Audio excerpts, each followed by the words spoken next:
Praise the lord. મિત્રો, આજે આપણે માથેની સુવાર્તા તેના 7મા અધ્યાયમાંથી પ્રભુના વચનો જોવાના છે.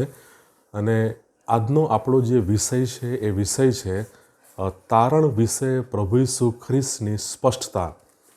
મિત્રો, જ્યારે પ્રભુ ઈસુ ખ્રિસ્ત ગિરી પ્રવચન, પહાડ પરનું ભાષણ જ્યારે એ ઉચ્ચારે છે, ત્યારે તેના અંત ભાગમાં, એ ભાષણના અંત ભાગમાં પ્રભુ ઈસુ ખ્રિસ્ત તારણ વિશેની સીધી સચોટ અને સ્પષ્ટ સમજ પ્રભુ ઈસુ ખ્રિસ્ત એ ગિરી પ્રવચનના અંત ભાગમાં એ આપે છે. અને આપણે જોઈ શકીએ છીએ એ માથીના 7મા અધ્યાયમાં સાંકડું બારણું અને પહોળું બારણું, જીવનનો માર્ગ અને નાશનો માર્ગ. અને આગળ જતાં આપણે એ જ 7મા અધ્યાયની 17મી કલમ, સારું ઝાડ નઠારું ઝાડ, સારા ફળ નઠારા ફળ. અને એ જ માંથી 7મા 21મી કલમમાં ઈશ્વરની ઈચ્છા પ્રમાણે કરનારા વ્યક્તિઓ અથવા લોકો અને ઈશ્વરની ઈચ્છાથી વિરુદ્ધ કરનારા એ વ્યક્તિઓ એ લોકો. અને બે ઘર બાંધવાનો દાખલો 24મી કલમથી 27મી કલમ. બે ઘર બાંધનારા લોકો, બે પ્રકારના પાયા, એ બાબતો આપણે પ્રભુ ઈસુ ખ્રિસ્તના ગિરી પ્રવચનના અંત ભાગમાં આપણે જોઈ શકીએ છીએ. બે દરવાજા, બે બારણું, અને પછી ત્યારબાદ બે પ્રકારના ઝાડ, બે પ્રકારના ફળ, અને ઈશ્વરની ઈચ્છા પ્રમાણે કરનારા અને નહીં કરનારા, અને બે પ્રકારના બાંધનારા અને બે પ્રકારના પાયા. આ બાબત આપણને એ સ્પષ્ટ સમજ આપે છે કે ઈશ્વર અને પ્રભુ ઈસુ ખ્રિસ્ત એ તારણ માટે બહુ સીધી અને સચોટ સમજ અને એની રેખા એ આ દાખલાઓમાં પ્રભુ ઈસુ ખ્રિસ્ત એ ખેંચે છે. અને એનો તફાવત એ સમજાય એ રીતે આપણને એ વચન દ્વારા આપણને સમજાવે છે. સાંકડો દરવાજો, પહોળો દરવાજો, સાંકડું બારણું, પહોળું બારણું.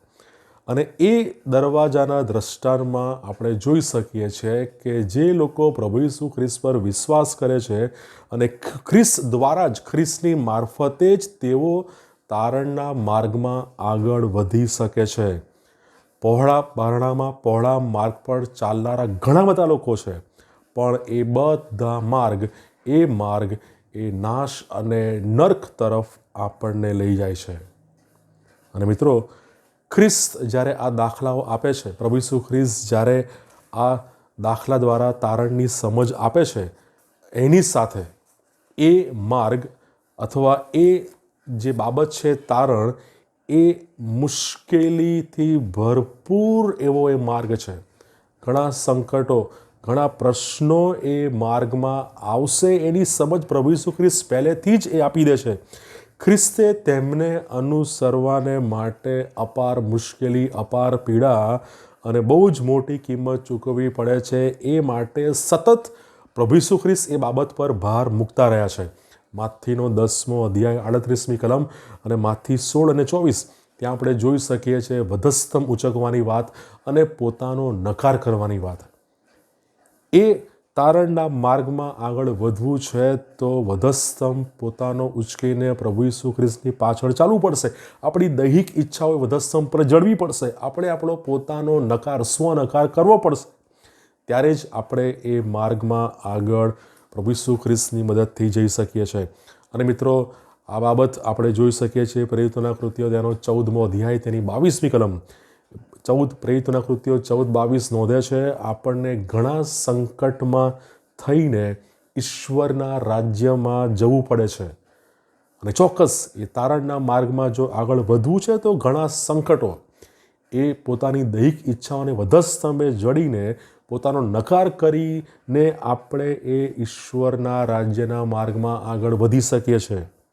અને મિત્રો, તારણ ફક્ત એ પ્રભુ ઈસુ ખ્રિસ્તની કૃપા દ્વારા જ પ્રાપ્ત થાય, જે શક્ય બને છે.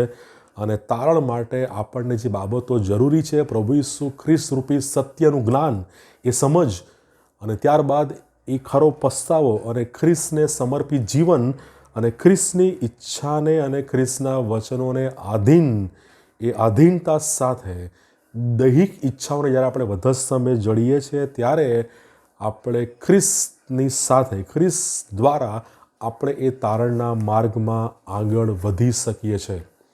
પ્રભુ ઈસુ ખ્રિસ્તે એ તારણના માર્ગની સમજ એ સાંકડા બારણા અને પહોળા બારણા, સાંકડો માર્ગ, પહોળો માર્ગ અને એ સારું ઝાડ, એ નઠારું ઝાડ, સારું ફળ, નઠારું ફળ અને ઈશ્વરની ઈચ્છા પ્રમાણે કરનારા લોકો અને ઈશ્વરની ઈચ્છાથી વિરુદ્ધ કરનારા લોકો અને બે ઘર બાંધનારા અને બે પ્રકારના પાયા, એ બંને વચ્ચે એ ઉદાહરણ આપીને એ બંને વચ્ચેનો તફાવત પ્રભુ ઈસુ ખ્રિસ્ત એ સ્પષ્ટ કરે છે, સિદ્ધ કરે છે અને આપણને સ્પષ્ટ સમજ આપે છે કે જો આપણે આપણા જીવન દ્વારા ઈશ્વરને મહિમા મળે તેવા ફળ આપીએ, જો આપણે એ ખ્રિસ્ત જે મુખ્ય પાયો છે એની પર આપણું જીવન બાંધીએ અને જો આપણે પ્રભુ ઈસુ ખ્રિસ્ત જે એકમાત્ર સાચો માર્ગ છે તેમાં ચાલીએ, તો ચોક્કસ પ્રભુ ઈસુ ખ્રિસ્ત એ આપણને તારણના માર્ગમાં વૃદ્ધિ પામવાને માટે આપણી મદદ કરશે.